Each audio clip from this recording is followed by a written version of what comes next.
Hi, Nigel. Awful the boy George was attacked in the street. But also awful that you have tried to capitalise on that and say that it's the fault now of Keir Starmer and Zach Polensky. Fortunately, George wasn't too traumatised because he managed to give you a statement for the article that you very quickly got out into the Daily Mail. Seemingly, he felt it was clear that the young man that attacked him was clearly wound up and, to quote him, sent into battle by the dangerous rhetoric of Labour and the Greens. So George wants us to believe that a hoodlum had listened to Keir Starmer's speech, where actually he didn't call Reform voters racist, he just said the policy was racist, and hoodlum had held on to that thought. And then the same hoodlum had also watched Zach Polensky on Question Time, and hoodlum was so wound up about those two things, waited 2 days to attack George. Might it be that Reform bear some of the responsibility for somebody calling them a racist?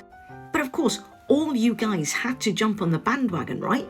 Because A, seemingly you have a real inability to take responsibility for your actions. And B, everybody's still talking about you and Russia. And with that narrative so live at the moment, do you really think this is the best time to say, come on, hurry up, let's sort out cryptocurrency? That'll be like the cryptocurrency that the Russians use to give people. It doesn't matter. I was just wondering whether you thought that was the best time to talk about it. Because, you know, you're really concerned about Homeland Security, aren't you? Seemingly, people in Washington have really tipped you the wink that there's a problem in the UK. But I remember when the same people in Washington said that they weren't going to accept Peter Mandelson as an ambassador. I mean, that didn't turn out so good, did it? But also, they definitely weren't going to accept the Chagos Islands deal. And that didn't work out so good either. Like, I think, Nigel, we should be investigating all breaches of security. But seemingly, when it comes to Russia, the government of the day, in this case, the Tories, have a real blind spot. But the story still hasn't gone away, has it, Nigel?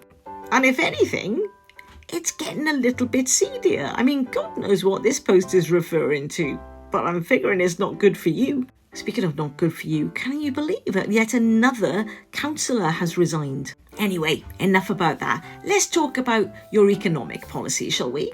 And the fact that all of your proposed tax cuts from the last manifesto now are no longer a guarantee. They were just an aspiration.